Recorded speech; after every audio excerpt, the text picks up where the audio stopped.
Hello everyone, good morning. কেমন আছো তোমরা? আশা করছি সবাই খুব ভালো আছো, আর আমরাও মোটামুটি ভালো আছি। আমি আলপনা, আমার নতুন আরও একটি ব্লগে তোমাদের সবাইকে জানাই অনেক অনেক স্বাগত আর অনেক অনেক ভালোবাসা।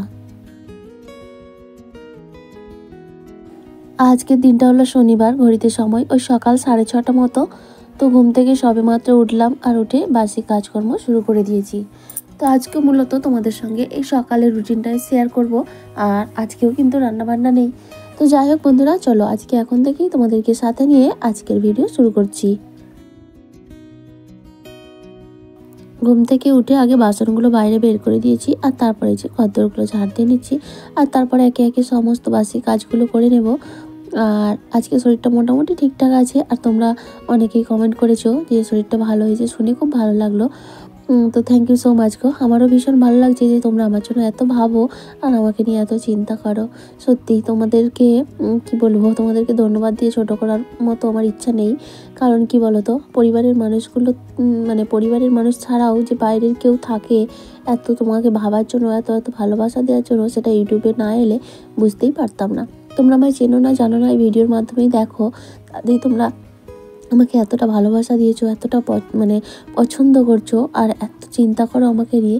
সত্যি এটা আমার কাছে অনেক বড় পাওয়া। আমাদের সংসারে যদি দিনের বেলা রান্না না থাকে, মানে রান্নাটা যদি না করতে হয়, তাহলে কোনো কাজই যেন থাকে না। মানে অঢেল সময় কোনো কাজই খুঁজে পাই না। তো অনেক কাজই করেছি, কিন্তু যেহেতু রান্নাটা নেই, মনে হচ্ছে যেন কিছুই কাজ করি না, সারাটা সময় বসে বসেই কেটে গেল। আর রাতের রান্না তো সেভাবে হয় না, ওই সেদ্ধ ভাতই বেশিরভাগ সময়টাই হয়ে থাকে, আলু সেদ্ধ, ডিম সেদ্ধ, ডাল এইরকমভাবে। তো সেটাতে কিছু মনেই হয় না, কিন্তু দিনের বেলা যখন রান্না থাকে তখন মনে হয় অনেক কাজের চাপ। তো যাই হোক, ঘরদোরগুলো ঝাড় দিয়ে ঝাঁটাটা ধুয়ে নিলাম, আর এখন এই যে বাসনগুলো মেজে নেব। আর আজকে কলপারে বাসনটা নিয়ে আসলাম, কারণ কি বলো তো, ওই যে সেখানে ড্রামটা ভরতে দিয়েছি, আর ভাবছো যে ভরে আর ড্রামটা খালি করব না, তাহলে আর দুপুরে ভরতে লাগবে না। তো এখন এই কলেই বাসনটা মেজে এখানে ধুয়ে নেব। আগে কিন্তু কলেই আমি বাসনগুলো ধুতাম, যেদিন থেকে ওই ড্রামটা বসিয়েছি। তো ওরা যেহেতু কলে কাজ করছে, তখন আমি ওইখানে করে নিতাম সময়টা বাঁচানোর জন্য। তো আজ ভাবলাম না, এখানেই করি।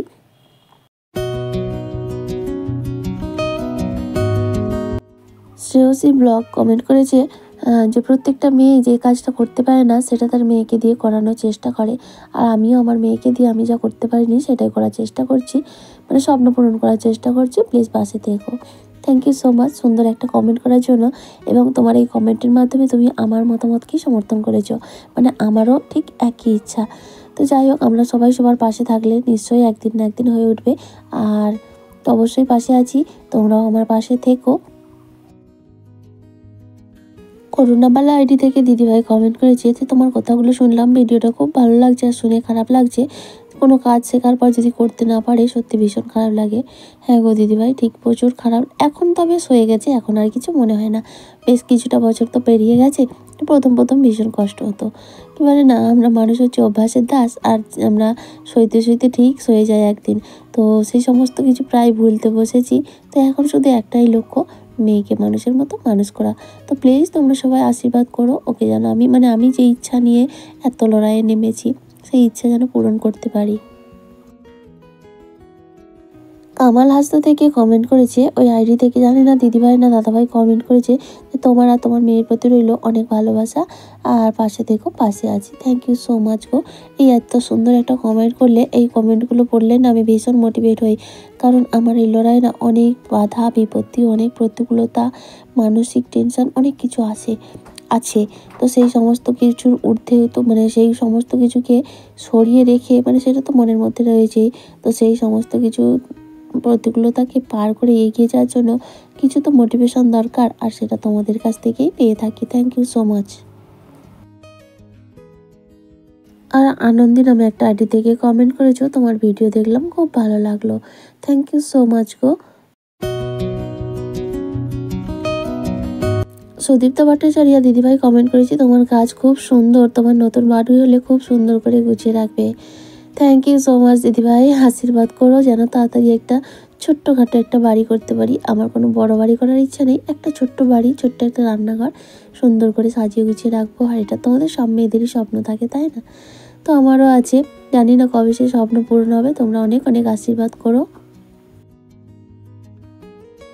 আর রিঙ্কু দিদিভাই কমেন্ট করেছে, সত্যি মেয়েদের জীবন বিয়ের পর সত্যি অন্যরকম হয়ে যায়। তবে দিদিভাই আরও একটা প্রার্থনা করেছে যে আরও এর মাধ্যমে আমি যেন আমার স্বপ্নগুলো পূরণ করতে পারি, এই প্রার্থনাই করে দিদিভাই বলেছে। থ্যাংক ইউ সো মাচ গো দিদিভাই এত সুন্দর একটা কমেন্ট করার জন্য। আর তোমরা আশীর্বাদ করো যেন সত্যি সত্যি আমি ওটা করতে পারি। তো যাই হোক, তোমাদের সঙ্গে কথা বলতে বলতে আমার কাজ অনেকটাই হয়ে গেছে। ওদিকে বাসি কাজকর্ম কমপ্লিট করে ফ্রেশ হয়ে নিয়েছি। আর তোমরা তো জানো সকালে আমি স্নানটা করি না, আর বিশেষ করে এখন তো ঠান্ডাও লেগে গেছে, আর এমনিতেও সকালে করি না। আর গরমকালে তো একদমই নয়, কারণ গরমকালে 3বার 4বার করে করতে হয়, তো সেই কারণে সকালেও একবার মানে স্নানটা হয় না, কিন্তু গা ধোয়া হয়ে যায় আর কি। এইবার যে গরম আসছে এখন থেকে ভেবেই অস্থির যে কীভাবে কাটাবো, কারণ গত বছর যে গরম পড়েছিল। তো যাই হোক, কিছু তো করার নেই, প্রকৃতির নিয়ম পরিবর্তন তো হতেই থাকবে। শীতের পর গরম, গরমের পর বর্ষা, সবই আসবে। তো তাতে আমাদের কষ্ট বা যা সুখ কোনো কিছুই তাতে মানে প্রতিক্রিয়া হয় না আর কি। তাতে আমাদের যাই হোক না কেন ওটাতে কোনো কিছু করার নেই, কারণ প্রকৃতির ওপর কারো কি হাত থাকে বলো। তো যাই হোক, তো এদিকে একদিকে মেয়ের দুধটা বসিয়ে দিলাম আর একদিকে চাটা করে নিচ্ছি। তো চাটা খাওয়া দাওয়া করে তোমাদের দাদাভাই এখন ডিউটি বেরিয়ে যাবে, আর মা তারপর মেয়েকে স্কুলে পাঠাবো, যেহেতু শনিবার ওই দেখি মুড়ি খাওয়ার একটা কিছু করে নেবো। মা মেয়ে খাওয়া দাওয়া করে ওকে স্কুলে পাঠিয়ে দিয়ে আমি টুকটাক কাজকর্মগুলো করবো। তারপরে ওই যে নিমন্ত্রণ আছে, আজকে টিফিনে ছুটি, তো স্কুল থেকে নিয়ে একেবারে খাওয়া দাওয়া করে তারপর বাড়ি আসবো। আর তোমাদের দাদাভাইও ডিউটি থেকে চলে আসবে খাওয়ার সময়, তো এসে একেবারে ওখানেই খাওয়া দাওয়া হবে।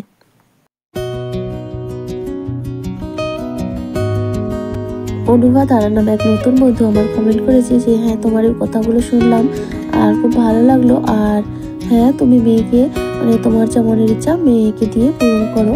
তো পাশে থেকে গেলাম ভালোবাসা দিয়ে। থ্যাংক ইউ সো মাচ গো আমার এই পাশে থাকার জন্য। আর চেষ্টা করছি, তবে জানি না কত কিটা কী করতে পারবো, তবে যে যতদিন আমার সামর্থ্য থাকবে চেষ্টা করতে আমি কখনোই পিছু হবো না। মানে ভগবান যদি আমাকে সুস্থ রাখে এবং আমার পারিপার্শ্বিক সমস্ত কিছু ঠিকঠাক থাকে, তাহলে আমি অবশ্যই এগিয়ে যাওয়ার চেষ্টা করব। তো তার জন্য তোমাদের সাপোর্ট অবশ্যই দরকার। তো সেই জন্য তোমাদের কাছে বারবার আমার একটাই রিকোয়েস্ট, তোমরা এভাবেই আমার একটু পাশে থেকো আর একটু সাপোর্ট করো। আর সুস্মিতা কমেন্ট করে বলেছে অনেকদিন পর কমেন্ট করলাম, শরীরটা আগের থেকে ভালো হয়েছে শুনে খুব ভালো লাগলো, আর আমিও চাই তোমার তাড়াতাড়ি একটা নতুন বাড়ি হোক। থ্যাংক ইউ সো মাচ গো, এইভাবেই তোমরা আমার পাশে থেকো, সাপোর্ট করো। আর মোনালিসা পাল্ট বলেছো তুমি আমার গোল্ড কালেকশন ভিডিও দেখে নিয়েছো, খুব ভালো লাগছে। থ্যাংক ইউ সো মাচ গো, আমি তো লিঙ্ক দিয়ে দিয়েছিলাম, তো ঠিক আছে তুমি দেখে নিয়েছো, অনেক অনেক ধন্যবাদ। আর এই যে অধিকারী ফ্যামিলি থেকে দিদিভাই কমেন্ট করেছে আমি তোমার ভিডিও রোজই দেখি, কিন্তু কিছু কিছু সময় কমেন্ট করতে পারি না। প্রথমেই তোমাকে অসংখ্য ধন্যবাদ এই ভিডিও দেখার জন্য। আর আমি জানিও, কারণ আমরা গৃহবধূরা যারা ব্লগিং করি আমাদের কাছে প্রচুর টাফ হয়ে যায়, কারণ প্রত্যেকদিন সবার ভিডিও দেখা বা সবাইকে কমেন্ট করা সেটা সম্ভব হয়ে ওঠে না। আমি নিজে একজন ব্লগার হয়ে আমি জানি, আর সেই জন্য না আমি কিছুই ভাবিনি। তো যাই হোক, সময় করে ভিডিও দেখবো এবং প্রত্যেকেই দেখি, কিন্তু প্রত্যেক দিনই যে সবার দেখতে পারি এটা কিন্তু নয়। সেটা আমিও বলবো না যে আমি তোমার ভিডিও প্রত্যেকদিন দেখি, তবে আমিও দেখি, কিন্তু সবসময় ওই যে কমেন্টটাও করা হয় না। দেখলাম হয়তো কাজ করতে করতে দেখে নিলাম, এটাই হয়ে ওঠে আর কি। তো সেই জন্য কিছু করার নেই, প্রত্যেকেরই আমাদের সংসার সামলে তারপর এই সমস্ত কাজগুলো করতে হয়, আর সময় তো কারোর জন্য থেমে থাকে না। থ্যাংক ইউ সো মাচ, এটা নিয়ে কোনো ব্যাপার না।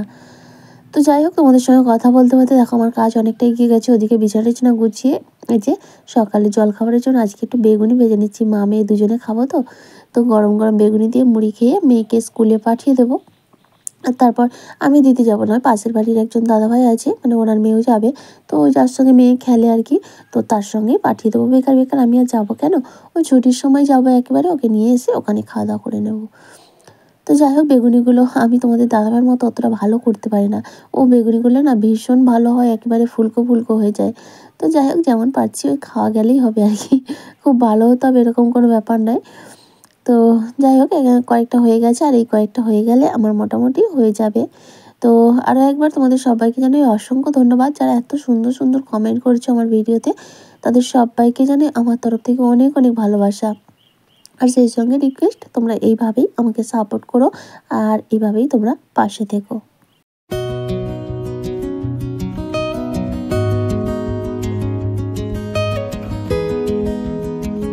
আর ওদিকে খাওয়া দাওয়া করে মেয়েকে স্কুলে পাঠিয়ে দিয়ে এর মধ্যে অনেকটা কাজও করেছি, কিছু জল টল খালি ছিল সেগুলো সমস্ত কিছু ভরে নিয়েছি।